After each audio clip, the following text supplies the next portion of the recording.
Olá, tudo bem?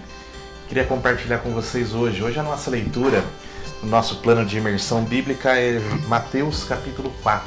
Eu queria ler com você esse texto e refletir um pouquinho com você sobre esse texto.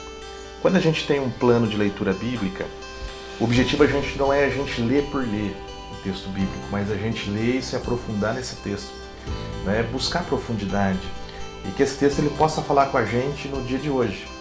Esse texto ele foi escrito para os ouvintes da sua época por Mateus, relatando tudo aquilo que aconteceu com Jesus.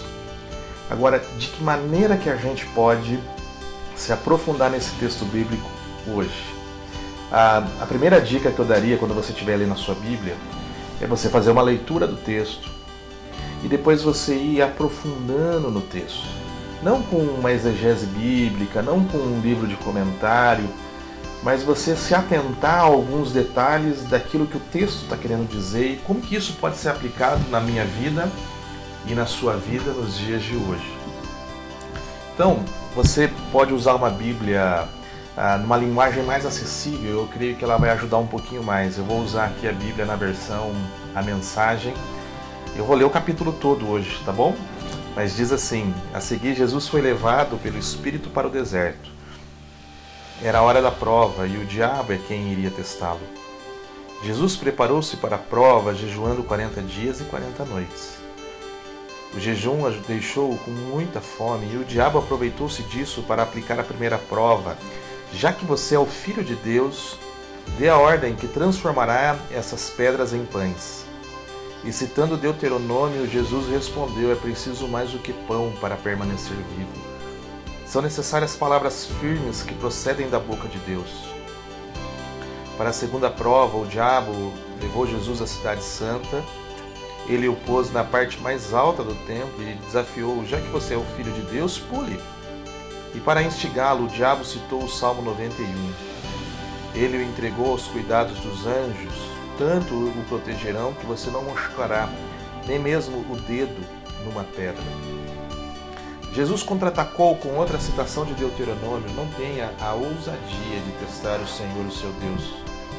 Para a terceira prova, o diabo transportou-o até o pico de uma imensa montanha e, tentando ser convincente, mostrou-lhe todos os reinos da terra, com todo o seu fascínio.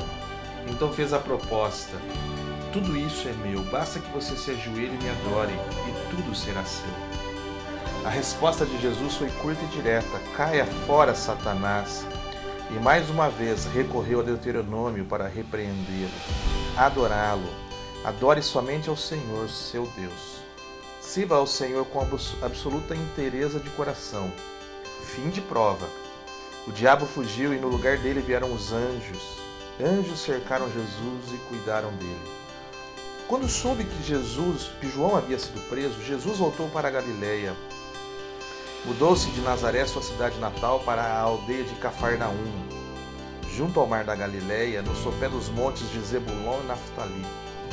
E essa mudança cumpriu a previsão de Isaías: terra de Zebulon, terra de Naftali, caminho para o mar, região do Jordão, Galileia, encruzilhada das nações. O povo que vivia nas trevas viu uma grande luz. Assentado naquela região escura da morte, viram o sol raiar. A mensagem profética de Isaías cumpriu-se na Galileia no momento em que Jesus começou a pregar. Ele continuou do ponto em que João havia parado: mudem a vida, o reino de Deus está aqui. Caminhando pela praia do mar da Galileia, Jesus avistou dois irmãos, Simão, mais tarde chamado Pedro, e André. Eles estavam pescando, lançando as redes no mar. Era nisso que trabalhavam. Jesus convidou: venham comigo. Eu vou fazer de vocês um novo tipo de pescadores. Vou mostrar como pescar pessoas em vez de peixes e sem ao menos fazer uma pergunta.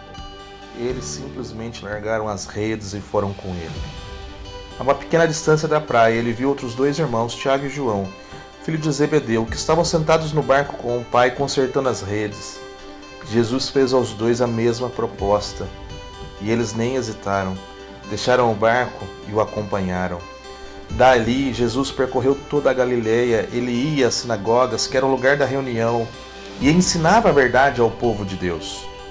O tema da sua mensagem era o reino de Deus, que a partir daquele momento eles estariam sob o bondoso governo de Deus. Ele também curou pessoas de suas doenças e de seus males. A notícia a respeito percorreu toda a província romana da Síria. As pessoas traziam todos que tivessem alguma doença mental, espiritual, emocional ou física. E Jesus curou todos eles. Mais e mais pessoas vinham para um grande encontro. Além daquele da Galileia, multidões vieram das 10 cidades ao redor do mar da Galileia, outros de Jerusalém e da Judeia, e outros além do Jordão. O que esse texto falou comigo nessa manhã, quando eu estava lendo? A primeira coisa, lá no comecinho, versículo 4, Jesus ele disse assim: é preciso mais do que pão para permanecer. Então aqui é a questão da fome, da sobrevivência. Que às vezes a gente tem buscado, e eu tenho buscado, porque eu quero aplicar isso na minha vida, eu tenho buscado a minha sobrevivência.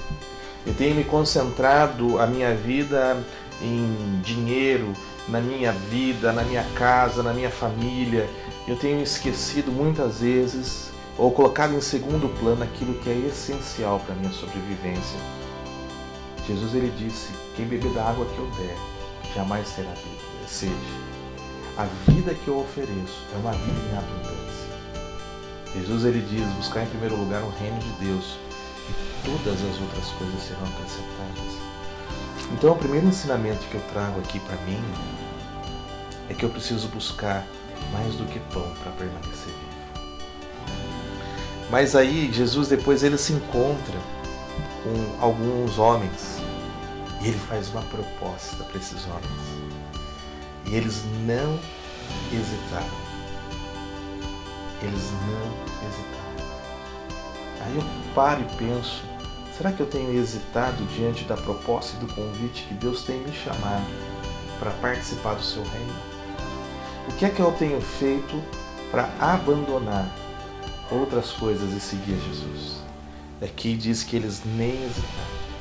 Deixaram o barco, deixaram o Pai e o acompanharam. E hoje eu pensei: no que é que eu não tenho deixado? O que é que eu tenho segurado como último recurso, talvez para a minha sobrevivência? O barco era a fonte de renda desses homens.